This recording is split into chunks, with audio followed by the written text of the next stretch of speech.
ya ahad ya wajidu ya jawad.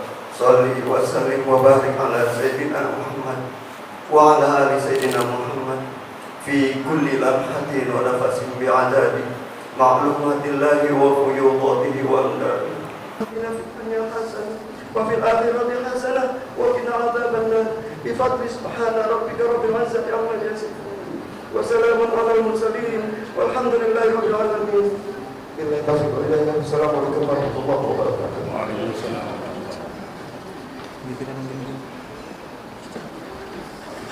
Terima kasih. Menyanyikan lagu Indonesia Raya yang dipimpin oleh Saudara Sisil, hadirin dimohon berdiri.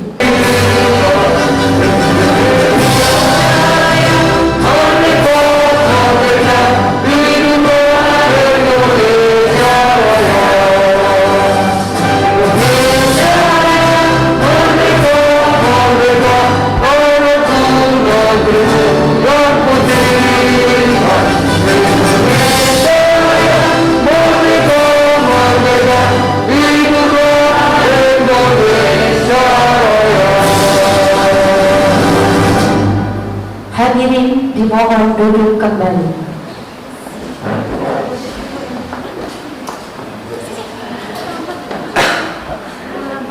Acara selanjutnya dialog kebangsaan yang akan dimoderatori oleh Bapak Danang. Waktu dan tempat kami persilakan.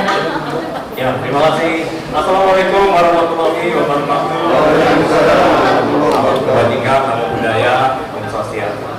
Bapak Ibu sekalian, hari ini kita merayakan sebuah momen sejarah yang akan kita ukir, yang akan menjadi satu pergerakan, satu catatan sejarah di Indonesia, bahwa kita, cabang Jakarta, hari ini akan resmi dideklarasikan. Sebelum mencapai acara deklarasi tersebut, Bapak Ibu sekalian, kita akan mendengarkan terlebih dahulu dialog yang akan dipimpin bukan dipimpin ya. Ada moderatornya saya yang kebetulan pakai baju hitam. Ini bukan karena saya hitam, tapi karena saya salah kostum.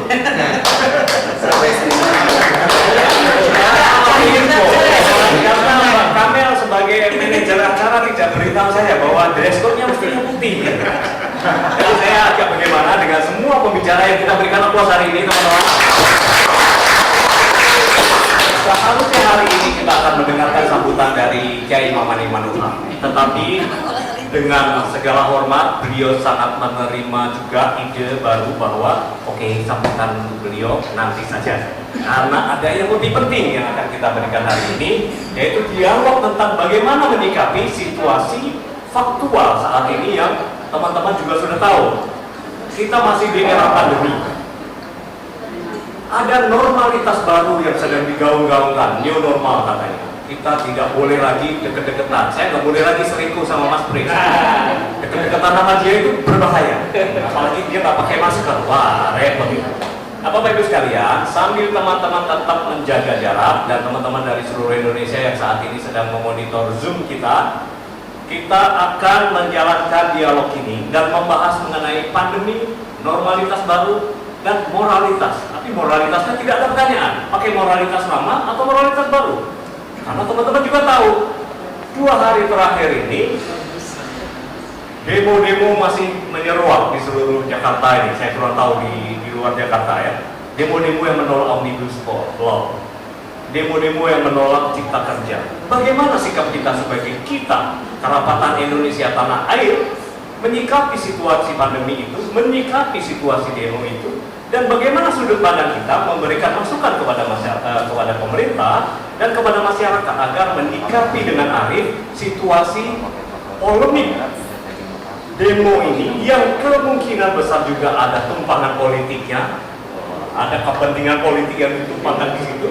Sementara kita berada di dalam emergency situation, kita berada dalam situasi pandemi yang oleh Undang-Undang Kesehatan ini adalah bagian yang harus menomorsatukan.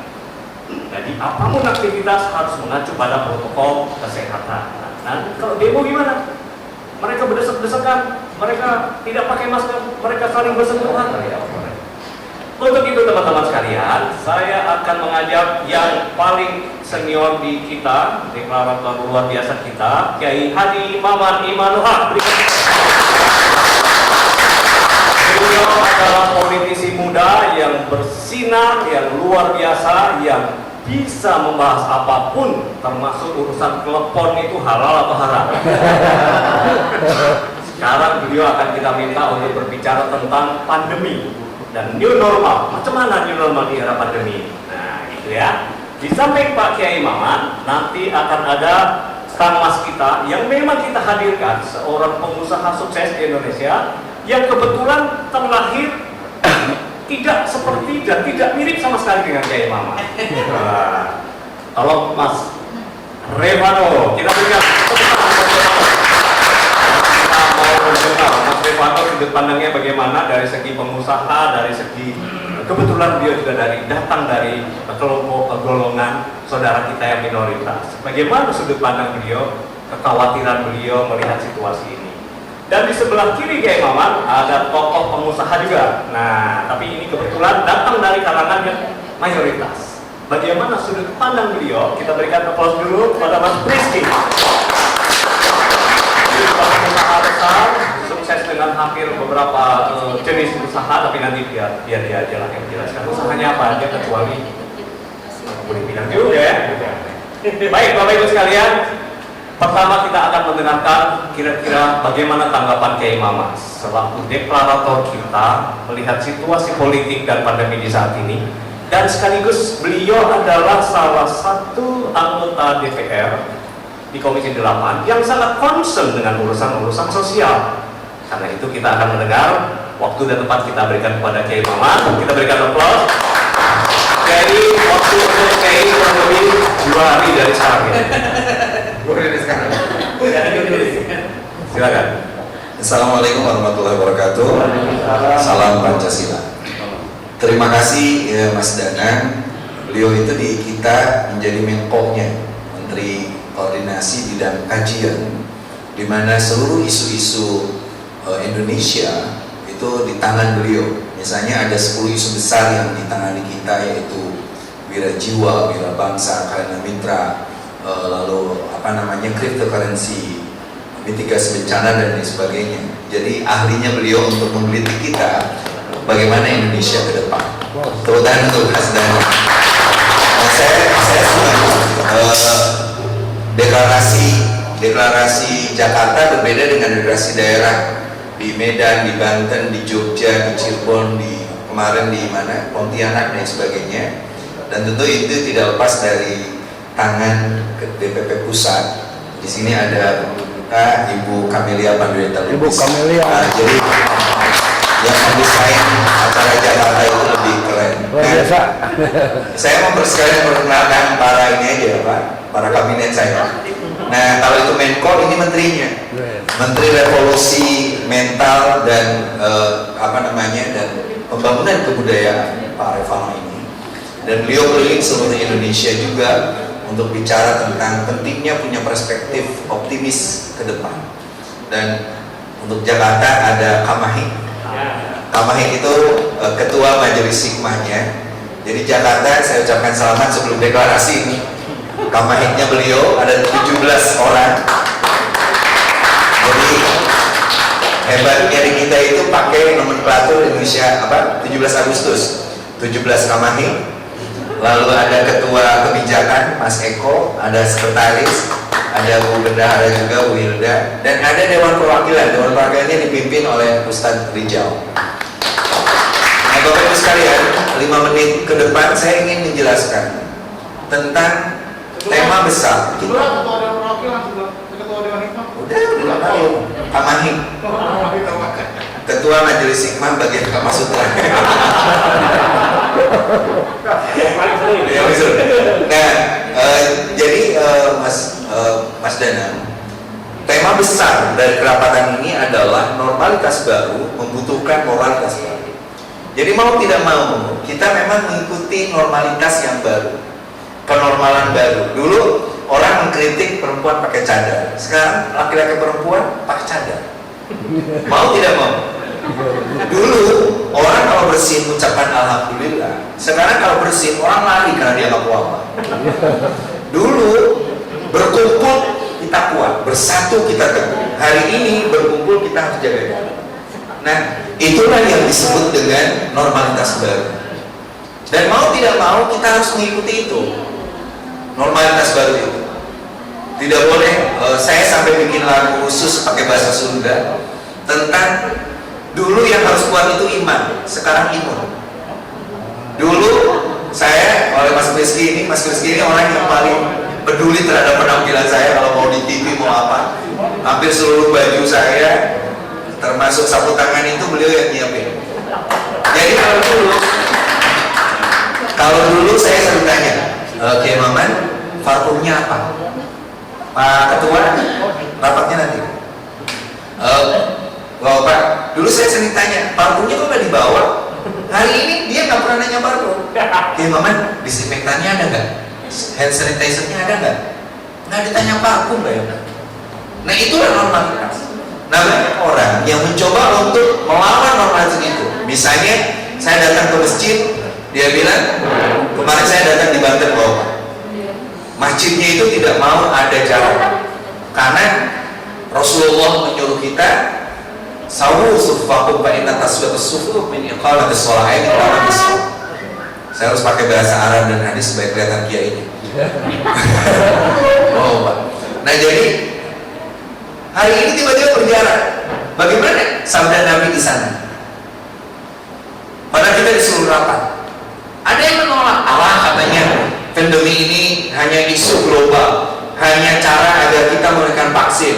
Ini adalah banyak hal, tapi ternyata yang meninggal dunia banyak. Di DPR itu Pak, yang positif aja udah 41, yang meninggal itu udah 8. Termasuk anggota DPR kemarin fraksi Gerindra, Mas Pri, dalam keadaan sehat. Kalau ada teman saya dari P3, makanya kalau saya pertimbangkan, hampir rapid terus, swab terus, udah hidup saya udah berkali-kali ini. Nah, lalu apa yang disebut moralitas baru? Moralitas baru itu muncul bahwa yang pertama, jangan melawan, sekali lagi, jangan melawan sebuah kondisi di mana seluruh global mengakui bahwa wabah ini adalah pandemi. Jangan lalu kita seenaknya bilang, alah, penyakit mah dari Allah, nanti sembuh juga dari Allah. Nggak bisa. Harus pakai masker. Maskernya harus bagus, antibakteri. Kalau itu ke Bunda Yuda. Sekalian aja di promo. Nah, lalu kita harus jaga jarak. Jaga jarak. Lalu kita mau tidak mau harus berhadapan dengan banyak hal. Pertanyaannya adalah, moral itu bukan sekedar, kita kan sering bicara moral, hanya yang bersifat individual, hanya bersifat personal. Moral itu jangan mikir. Tadi ada kata-kata menarik dari Mas Stefano. Saya itu Kiai Maman nggak mau datang di satu acara bukan karena saya sombong, tapi saya dalam keadaan flu, tidak mau nanti flu saya menular ke teman-teman. Nah kalimatnya itu, tanggung jawab personal kita harus mengacu kepada keselamatan orang lain. Nah makanya jangan ada orang yang merasa ibadah itu sendirian loh Pak. Ibadah itu harus punya dimensi sosial, tanggung jawab sosial. Itu disebut dengan moralitas baru. Kita tidak menolak demo sebagai hak konstitusi dan demokrasi. Yang kita tolak adalah jangan sampai ada klaster COVID ini muncul dari demo-demo itu.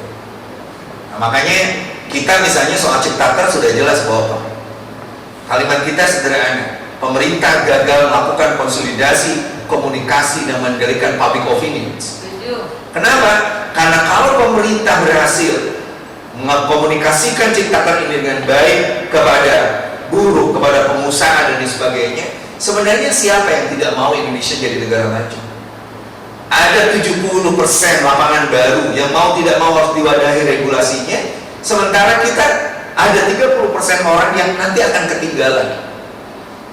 Nanti kalau kita masuk perbankan, perbankan itu udah hilang, tidak ada. Kita perlu mengatakan MOU keuangan, datang ke perbankan dan sebagainya. Kita sudah tidak perlu lagi pakai akuntan. Akuntan booking itu hari ini sudah pakai aplikasi. Saya nanti ceramah tidak perlu mendatangi bapak-bapak. Saya ngomong di YouTube dan YouTuber subscribernya udah banyak, udah aja ceramah di sana dan uang datang. Dari 380.000 subscriber yang dimiliki teman saya 20-30 juta uang sudah masuk ke rekeningnya tiap bulan. Nah, moralitas baru itu memunculkan ide dan gagasan. Makanya di kita misalnya ada yang namanya, dan itu akan dibawa di kongres kita di Bandung, namanya itu adalah transformasi aci, bahan aci tepung. Jadi kita punya Lampung, punya 50 hektar Bapak tanaman singkong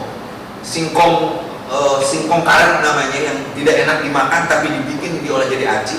Lalu itu dibikin acinya ternyata dibuat oleh anak-anak muda di UMKM. Muncul cireng, muncul aci dan sebagainya. Tapi bagaimana itu di packaging yang bagus, di branding yang bagus, dijual dengan jejaring yang bagus, dan dia punya omset ratusan juta bahkan miliaran hanya dari transformasi aci. Seperti itu. Nah, kekuatan moralitas baru ini yang membuat kita hari ini tidak boleh mengeluh. Kita harus menguatkan diri dengan jejaring-jejaring. Saya, dan ini kita harus pikirkan bersama-sama ya. Karena sekarang ini masa pandemi yang tidak hanya menyerang bangsa kita saja, tapi ini menyerang seluruh dunia, dan ini tidak bisa kita hindari. Jadi bukan hanya kita saja yang harus menghindari, tapi seluruh dunia ini menghindarinya, gitu. Nah, apa yang harus kita lakukan? Kalau saya secara pribadi, waktu saya merenung, justru saat pandemi saat ini adalah saatnya untuk kita merenung sebagai pribadi. Kita merenung masing-masing dari kita mendekatkan diri kita kepada Tuhan untuk kita bisa mengerti lebih dalam lagi apa yang harus kita lakukan ke depan. Karena saya percaya bahwa setiap manusia itu diciptakan Tuhan, itu punya satu tujuan tertentu. Tuhan menciptakan setiap kita itu bukan iseng. Tuhan gak iseng menciptakan kita, tapi Tuhan menciptakan kita pasti Tuhan punya maksud atas setiap kehidupan kita. Nah, ketika kita menjalani setiap kehidupan kita ini, ya kita harus selalu mendekatkan diri kita ke Tuhan. Kalau kita nggak mendekatkan diri kita ke Tuhan, gimana kita bisa tahu apa yang harus kita lakukan? Gitu.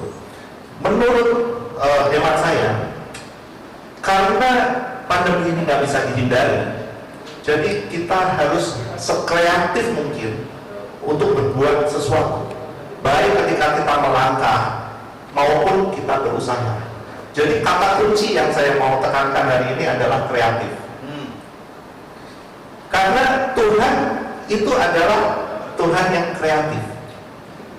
Tuhan itu bisa menciptakan manusia, Tuhan bisa menciptakan seisi dunia, Tuhan bisa menciptakan binatang dan lain-lain yang tidak sama satu dengan yang lain. Bahkan manusia tidak ada yang sama satu dengan yang lain, sidik jari tidak ada yang sama satu dengan yang lain. Karena apa? Karena Tuhan itu kreatif. Pikiran Tuhan itu tidak dapat diselami, gitu kan? Saking kreatifnya. Jadi kita sebagai manusia, kita juga harus kreatif. Jadi jangan sampai ketinggalan. Ada yang bilang gini, kita nggak boleh terbawa arus. Ada yang bilang kita tidak boleh terbawa arus. Kita memang tidak boleh terbawa arus ketika arus itu adalah arus yang negatif. Tapi kalau arus itu arus yang positif, why not? Karena Tuhan itu kreatif, maka itu kita bisa mengintrospeksi diri kita. Kira-kira kita mesti ngapain saat ini? Saya sebagai pengusaha, saya sebagai entrepreneur, bukan dalam arti tidak terdampak dari pandemi ini. Tapi gimana sikap saya untuk saya tidak mengeluh akan pandemi ini? Karena percuma kita mengeluh. Kita mengeluh itu hanya membuat imun kita turun, pikiran kita jadi selalu negatif. Ketika pikiran kita udah negatif, kita mengeluh apapun yang kita jumpai pasti hasilnya negatif. Tapi ketika kita selalu berpikiran positif, kita tahu kita harus lebih maju dan lebih maju dan lebih maju lagi, maka segala sesuatu yang akan kita jumpai itu pasti akan menjadi lebih baik. Dan kita nggak boleh malu. Istri saya sampai hari ini, saya selalu bilang, hobi kamu apa? Oh, hobinya bikin kue, hobinya minum kopi. Puji Tuhan, akhirnya saya punya tempat ngopi juga, gitu kan. Terus, karena apa? Karena hobi, gitu kan. Terus bikin kue. Akhirnya kita jualan online dan hasilnya cukup lumayan juga pakai gitu. Lumayan, hasilnya lumayan. Nah, saya mau bilang gini, kita jangan selalu terpaku dengan idealisme kita masing-masing, karena dunia ini semakin hari semakin berkembang, gitu kan? Kenapa dunia ini semakin berkembang? Ya karena yang tadi saya bilang, Tuhan itu kreatif, menciptakan manusia-manusia yang kreatif.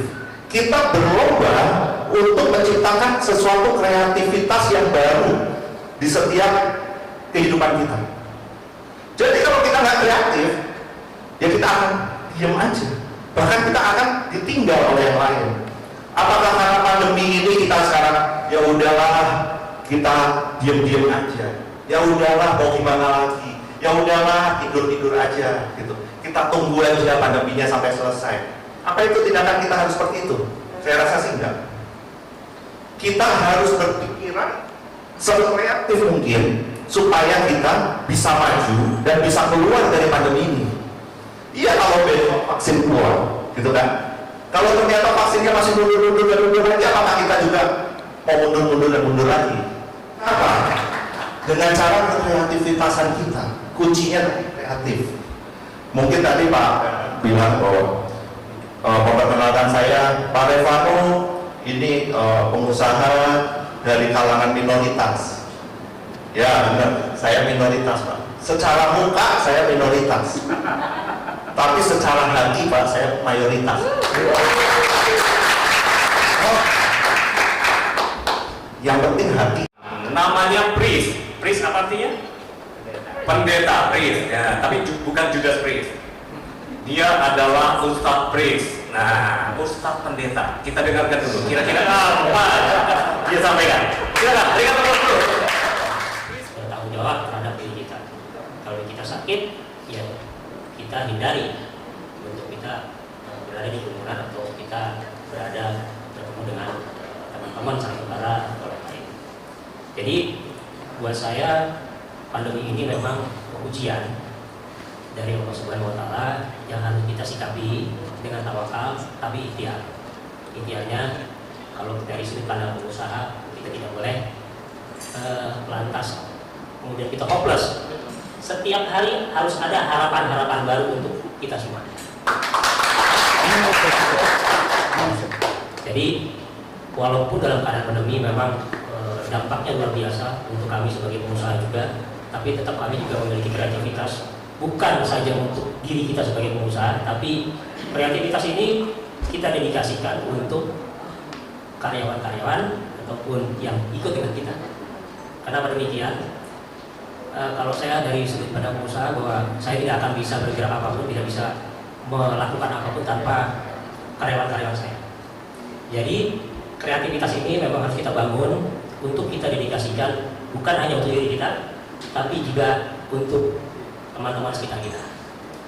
Nah, dalam pandemi ini juga kita berintrospeksi itu penting, terutama bagaimana kita menyiasati situasi yang tidak menentu, terutama ekonomi. Mungkin tadi kalau Pak Hilda dengan tangannya sampai gosong bikin lapis legit, gitu kan? Bro Revano, istrinya yang hobi dengan kopi. Nah, itu salah. Itu jadi salah.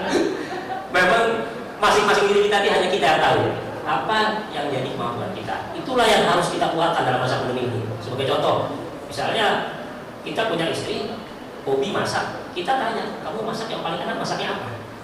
Kalau saya cuma bisa pecel, sampai selesai masak, ya udah bikin raja masak sama raja pecel. Nah, kan gitu. Gimana caranya? Ya bikin dengan apa namanya online kan sekarang bisa. Nah, kita kasih masukan begitu, artinya ini juga sebagai satu cara untuk kita bisa bertahan dalam pandemi ini. Nah, saya rasa mungkin itu yang saya bisa sampaikan. Satu lagi bahwa saya berharap kehadiran kita ini bisa menjadi menghadirkan sejukan buat rakyat Indonesia, dan juga kehadiran kita ini bisa menjadi semakin merapatkan Indonesia menjadi negara yang memang betul-betul berdaulat. Yes. Saya rasa itu saja yang ingin saya sampaikan. Assalamualaikum warahmatullahi wabarakatuh. Terima kasih. tugasnya berperan menjadi moderator. Ketika tiga narasumbernya itu jauh lebih ahli daripada moderatornya. Jadi menyimpulkan itu malah justru merendahkan banget gitu. Jadi saya tidak boleh menyimpulkan. Beliau sudah luar biasa. Tetapi satu lagi kawan-kawan, sebelum kita sampai kepada deklarasi, kita dengar closing note dari Kiai Maman. Kiai, Bapak sudah mendengar? Saya jawab dulu. Oh, saya jawab mau dari sini. Oke, oke, sebentar ya. Tanyakan, ada yang mau ditanyakan? Mungkin dari tadi ada yang mau ditanyakan. Boleh. Kayaknya karena semua pembicara laki-laki, kita berikan kesempatan penanya pada yang perempuan.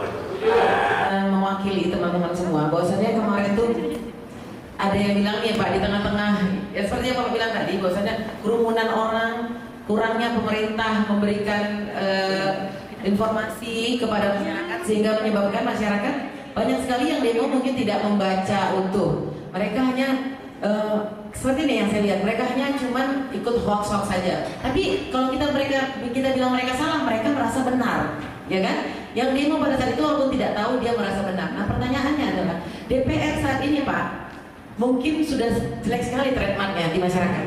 Kalau saya bilang apapun yang keluar dari DPR, kalau sudah buruk citranya, akan negatif saja yang ditangkapnya. Contohnya, kalau kita sudah tidak suka sama seseorang, ya kan, bener pun yang dia ucapkan akan salah. Nah kondisi sekarang seperti itu. Jadi apapun yang DPR keluarkan, walaupun undang itu baik, akan ditangkap masyarakat buruk saja, padahal itu baik.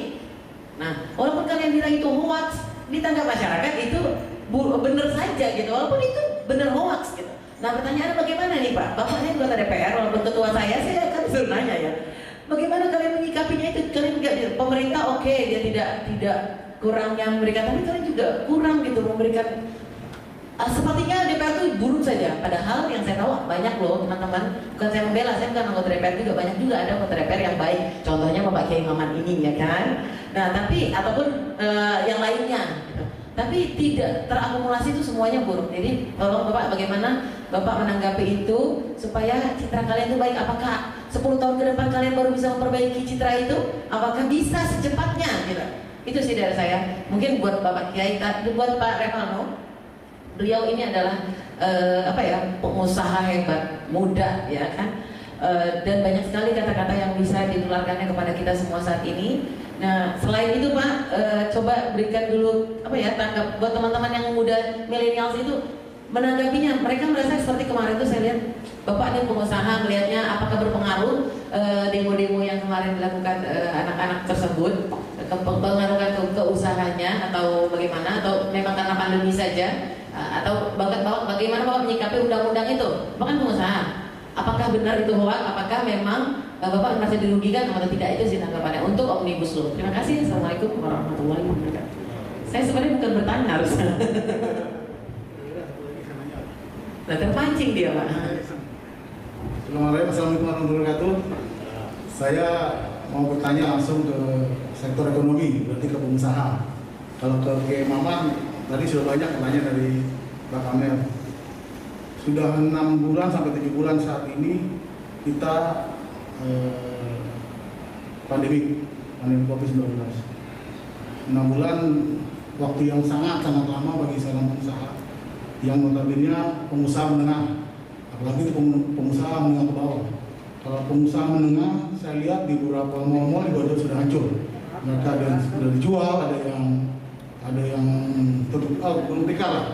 Nah, saya melihatkan kalau Pak Revalno ini pengusaha besar, artinya mungkin kalaupun ada dampak dari pandemi, tentunya masih bisa move on, bertahan untuk coba kreasi yang tadi Pak Revalno sampaikan. Saya sepakat sekali bahwa kreasi itu memang penting dilaksanakan bukan hanya bagi pengusaha besar, tapi pengusaha menengah, bawah pun harus seperti itu, dan teman-teman juga harus seperti itu untuk agar bisa move on di pandemi ini. Nah, saya ingin tanyakan, selama 6 bulan 7 bulan ini, pertama adalah kebijakan pemerintah, sedikit berat ya, kebijakan pemerintah terkait desakan untuk lockdown, akhirnya PSBB diambil ke sikap, lantas PSBB total, sekarang PSBB transisi. Nah ini sebenarnya bingung juga nih antara PSBB awal itu di bulan Februari Maret yang tinggi-tingginya, terus langsung keputusannya total karena ternyata tidak turun dampak dari COVID. Akhirnya sekarang merasa sudah turun, dibikin transisi. Saya sih sebetulnya udah lepas aja lah, nggak ada PSBB transisi, karena saya lihat bagi yang pengidap dari COVID itu, yang tercemar itu, dia sembuh karena imun, karena bahagia, karena senang, karena memang dia sendiri yang bisa menyembuhkan. Kalau saya lihat dari track survei, justru banyak yang sembuh, hampir 80%. Nah itu gimana Pak Revano menyikapi kondisi saat ini dengan putusan-putusan kebijakan yang saya lihat mencela-mencela. Terima kasih. Kebijakan mencela-mencela ya opor. Nah, intinya itu pertanyaan itu satu baris saja. Kebijakan mencela-mencela apa ini? Nah, rekan-rekan sekalian, ada dua pertanyaan yang sangat unik yang disampaikan kepada seluruh narasumber kita, baik yang Maman, Mas Revano, dan Mas Rizky juga boleh jawab. Saya itu calon legislatif yang jadi saya anggota DPR, beliau calon legislatif yang nggak jadi. Bedanya di level. Nggak, Bapak, saya itu orang Sunda. Ayah saya dari Cirebon, ibu saya dari Tasik. Di Sunda itu ada peribahasa. Poin ketiga adalah harus diakui pemerintah dan DPR tidak terlalu cerdas mengendalikan public opinions. Kelemahannya ada di komunikasi. Persoalannya, apakah karena tidak cerdas atau memang netizen yang lebih cerdas? Jawabnya netizennya lebih cerdas. Siapa di belakang orang yang mengendalikan hoax? Siapa yang punya keinginan the bad news is the good news? Berapa uang yang dikucurkan untuk menyebarkan hoax? Berapa bapak robotik untuk menyebarkan hoax itu? Dan pemerintah boro-boro mikirin robotik itu, mikirin untuk berapa bansos yang bisa kita kucurkan, berapa uang yang kita persiapkan untuk 70% usia itu pun nggak bisa. PKB keren karena ada doa kiai. Itu PKB. Makanya orang nanya tentang kita, langsung dijawab. Kita itu punya 3 reposisi bijaksana. 1, mentransformasikan seluruh relawan Jokowi Maruf Amin menjadi relawan Indonesia. Karena kita sudah tidak boleh tergantung kepada Jokowi. Jokowi sudah jadi presiden milik Indonesia. Kita tidak boleh tergantung kepada Kiai Maruf Amin karena Kiai Maruf Amin itu milik negara. Relawan Jokowi nggak boleh ngemis-ngemis komisaris, jadi menteri, jadi apa. Kita berjuang untuk Jokowi Maruf Amin. Setelah beliau menjadi milik negara, maka kita berjuang untuk Indonesia. Itulah kita. Yang kedua, kita ini hadir pada tatakan politik kesadaran. Makanya Mas Revano mau hadir karena di sini saya PKB, ini PKB juga, Mbak Kamel Golkar. Lalu ini MC kita PDIP betul juga nih. Oh, tidak akan bisa dirubah. Ada teman-teman saya dari Gerindra dan sebagainya. Nah, tapi kita semua bergerak pada politik kesadaran. Maka muncullah seniman, budayawan, kiai-kiai dan sebagainya untuk mengatakan sampai kapanpun kita tidak akan pernah menjadi partai politik. Tapi kita bisa mengantarkan orang jadi anggota DPR, kita bisa mengantarkan orang jadi bupati, jadi gubernur, bahkan kita bisa mengantarkan seorang jadi presiden juga.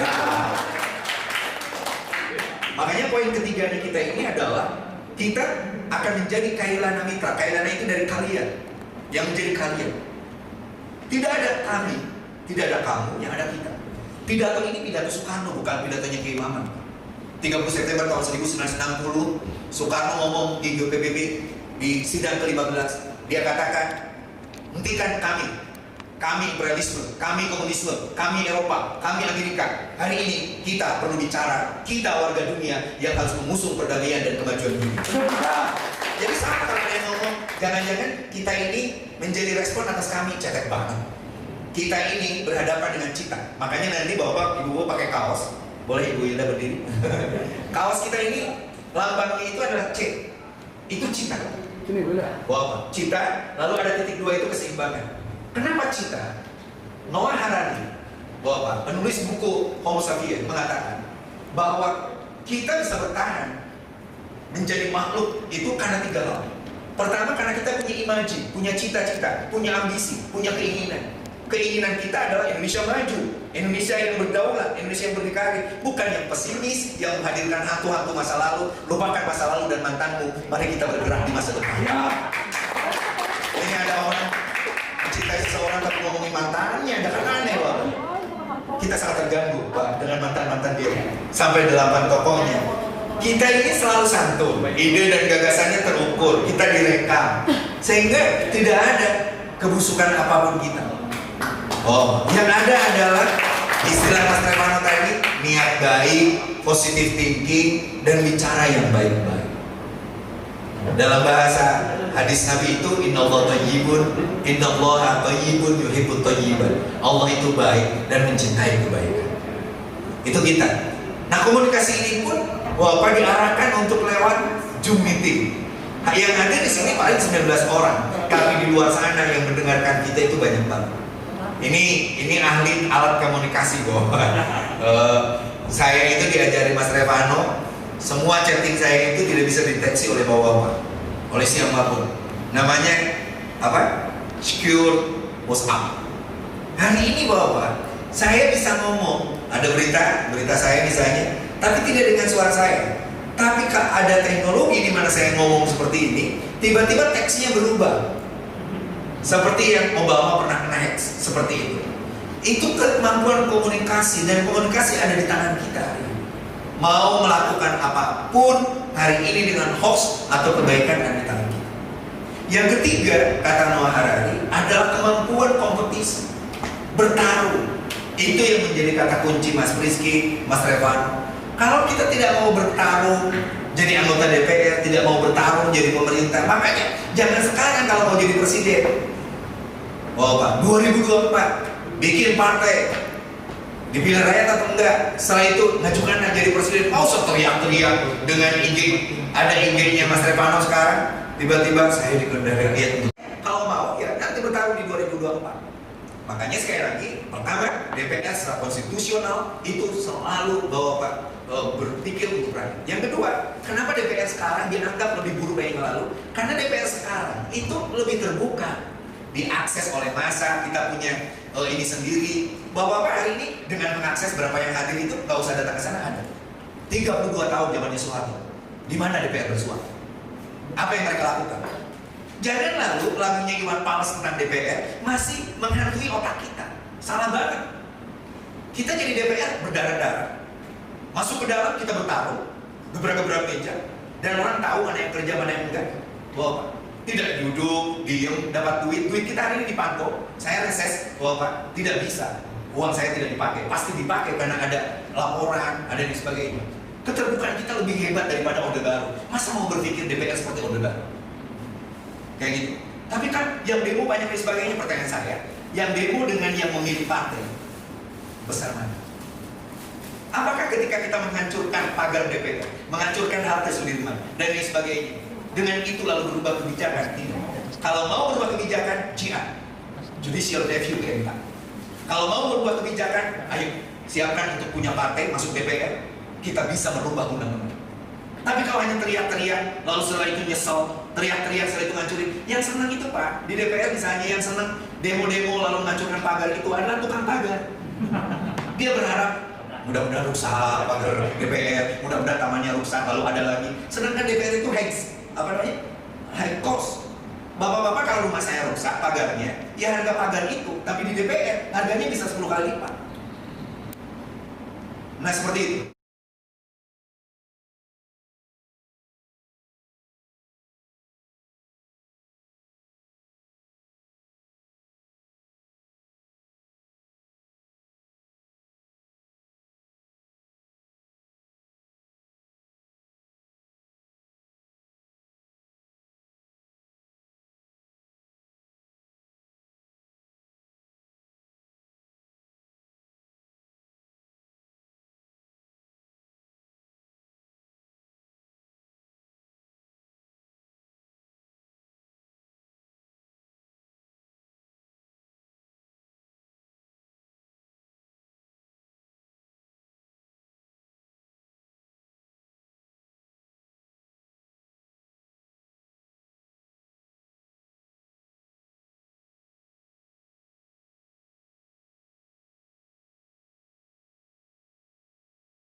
Udah amat enggak kan gitu.